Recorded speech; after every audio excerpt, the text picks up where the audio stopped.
Boa noite. Vamos então para a leitura de Atos, capítulo 5.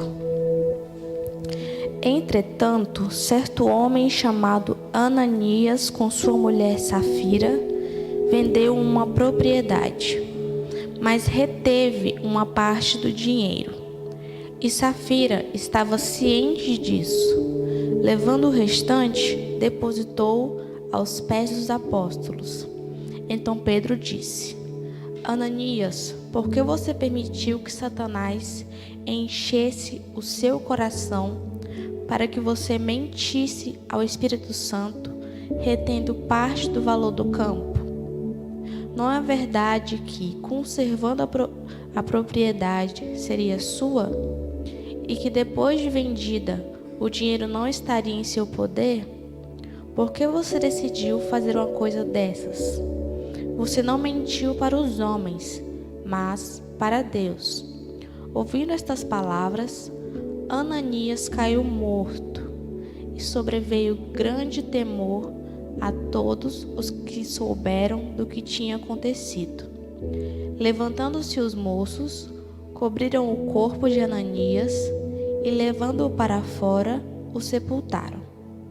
Quase 3 horas depois, entrou a mulher de Ananias, sem saber o que tinha acontecido. Então Pedro, dirigindo-se a ela, perguntou: Diga-me, foi por este valor que vocês venderam aquela terra? Ela respondeu: Sim, foi por esse valor.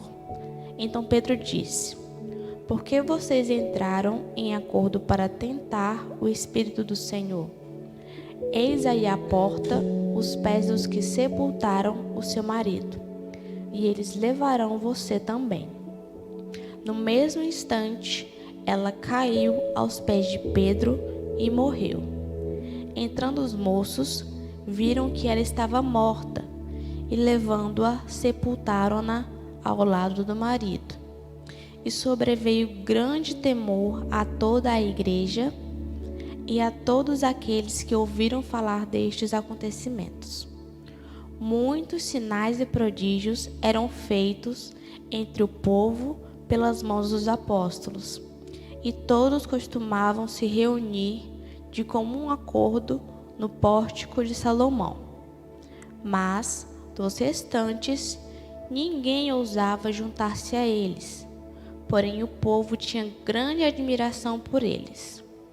E aumentava sempre mais o número de crentes no Senhor, uma multidão de homens e mulheres, a ponto de levarem os enfermos até pelas ruas e os colocarem sobre leitos e macas, para que, ao passar Pedro, ao menos a sua sombra se projetasse sobre alguns deles. Vinha também muita gente das cidades vizinhas de Jerusalém, levando doentes e atormentados por espíritos imundos, e todos eram curados. Levantando-se, porém, o sumo sacerdote e todos os que estavam com ele, isto é, o partido dos saduceus, ficaram com muita inveja. Prenderam os apóstolos e os recolheram à prisão pública. Mas de noite, um anjo do Senhor abriu as portas da prisão e, levando-os para fora, lhes disse: Vão ao templo e digam ao povo todas as palavras desta vida. Tendo ouvido isto, logo ao amanhecer entraram no templo e ensinavam. Quando chegaram o sumo sacerdote e os que estavam com ele, convocaram o sinédrio e todo o conselho dos anciãos do povo de Israel, e mandaram buscar os apóstolos na prisão. Mas, quando os guardas chegaram lá, não os encontraram no cárcere, e voltando relataram, dizendo: Encontramos a prisão fechada, com toda a segurança e as sentinelas nos seus postos junto às portas. Mas, abrindo as portas, não encontramos ninguém dentro. Quando o capitão do templo e os principais sacerdotes ouviram estas informações, ficaram perplexos a respeito deles e do que viria a ser isto. Nesse momento, alguém chegou e lhes comunicou: Vejam, os homens que os senhores prenderam estão no templo ensinando o povo. Então o capitão e os guardas foram e os trouxeram sem violência, porque temiam ser apedrejados pelo povo. Trouxeram os apóstolos, apresentando-os ao sinédrio, e o sumo sacerdote os interrogou, dizendo: Não é verdade que ordenamos expressamente que vocês não ensinassem nesse nome?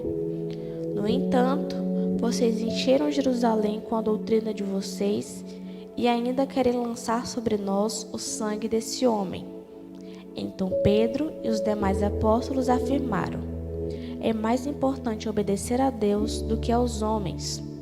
O Deus de nossos pais ressuscitou Jesus, a quem vocês mataram, pendurando-o num madeiro. Deus, porém, com a sua mão direita, o exaltou a príncipe e salvador, a fim de conceder a Israel o arrependimento e a remissão dos pecados. E nós somos testemunhas destes fatos, nós e o Espírito Santo, que Deus deu aos que lhe obedecem. Eles, porém, ouvindo isso, enfureceram e queriam matá-los. Mas, levantando-se no sinédrio, um fariseu chamado Gamaliel, mestre da lei, respeitado por todo o povo, mandou que os apóstolos fossem levados para fora por um momento. Então disse ao sinédrio: Israelitas, tenham cuidado com o que vão fazer estes homens, porque há algum tempo atrás se levantou Teudas, dizendo ser alguém muito importante, ao qual se juntaram a cerca de 400 homens, mas ele foi morto, e todos os que lhe obedeciam se dispersaram e foram reduzidos a nada. Depois desse, levantou-se Judas, o galileu, nos dias do recenseamento, e levou muitos consigo. Também este foi morto, e todos os que lhe obedeciam foram dispersos. Neste caso de agora, digo a vocês: não façam nada contra esses homens. Deixem que vão embora.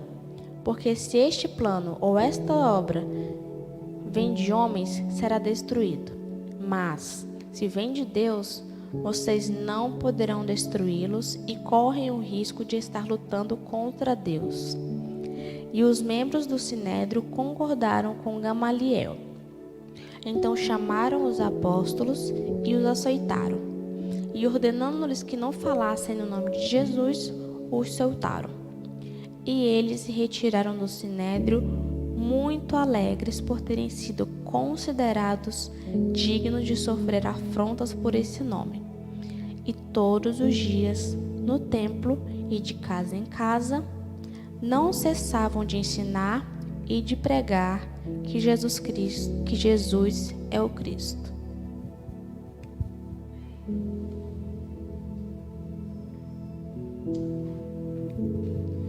Amém, meus irmãos.